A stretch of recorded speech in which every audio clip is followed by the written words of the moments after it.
সেই সময়ে ফারহান ফাইয়াজ নামে 18 বছরের একটি বাচ্চা ছেলে, যে রেসিডেন্সিয়াল মডেল স্কুল অ্যান্ড কলেজের একাদশ শ্রেণীর ছাত্র ছিল, তার মিষ্টি হাসির ছবি গোটা জাতি মিডিয়ার কল্যাণে দেখেছে।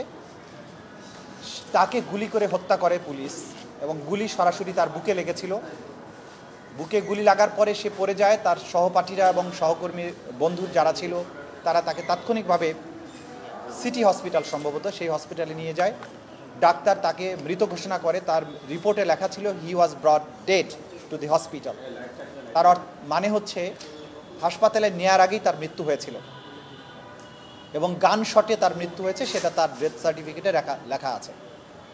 ফারহান ফাইয়াজ এই আন্দোলনে আসার আগে তার ফেসবুকে একটা স্ট্যাটাস দিয়েছিল, সেটা হচ্ছে যে এমন জীবন গড়ো যাতে মৃত্যুর পর মানুষ মনে রাখে। ফারহান ফাইয়াজ নিজের জীবন দিয়ে তার এই স্ট্যাটাসের সত্যতা প্রমাণ করে গেছে। সে এমন জীবন গড়েছিল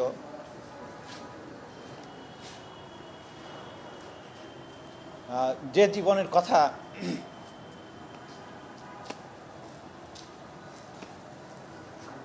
জাতি হিসাবে আমরা মনে রাখব। কারণ 18 বছরের একটা বাচ্চা ছেলে দেশের জন্য যেভাবে জীবন দিয়েছে। 250-টিরও বেশি ডিজাইন অপশন নিয়ে ওয়ালটন স্মার্ট ফ্রিজ, বোঝে আপনার প্রয়োজন। প্রত্যেক বাংলাদেশের প্রত্যেকটা মানুষ, প্রত্যেকটা তরুণ ফারহান ফাইয়াজের মতো স্বপ্ন দেখবে যে তারা যেন তাদের জীবনটা দেশের জন্য এইভাবে বিলিয়ে দিতে পারে। তাদের মতো অসংখ্য তরুণের জীবনের বিনিময়ে আমরা দ্বিতীয় স্বাধীনতাটা পেয়েছি। তার মা সেদিন বলেছিলেন টেলিভিশনের সামনে, মিডিয়ার সামনে, যে this is my son, he is dead now, we want justice. সেটা সম্ভবত তার আন্টি ছিল বা তার পরিবারের বক্তব্য এইটা।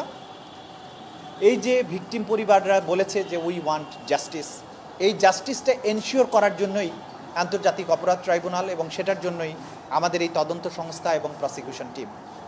তারা আজকে আনুষ্ঠানিকভাবে আমাদের কাছে অভিযোগটা নিয়ে এসেছেন। যদি তারা নাও আসতেন, আমরা এই টিমের পক্ষ থেকে এই অভিযোগগুলো কম্পাইল করে এখানে মামলা দায়ের করতাম। তা আমরা এটা পেয়েছি, আমাদের জন্য সহযোগিতা হয়েছে। আমরা আপনাদের মাধ্যমে জাতিকে জানাতে চাই যে যারা এইভাবে ভিকটিম ফ্যামিলি আছেন তাদের তথ্যগুলো আমরা গ্রহণ করব।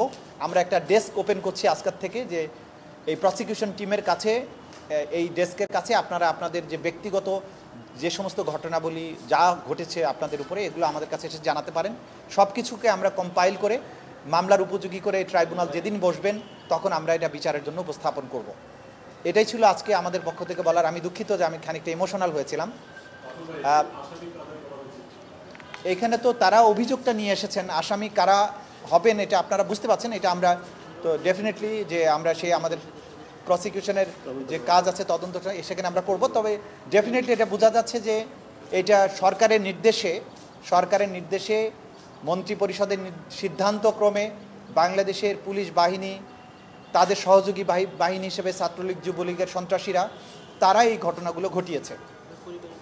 পরিবারের কাছ থেকে আমরা সেই তথ্যগুলো পেয়েছি, তারা একটা লিখিতও নিয়ে এসেছেন, সেটা আমাদের কাছে আছে। অভিযোগ কমন আসামি, কমন অভিযোগ যে কাদের নির্দেশে এটা হয়েছে।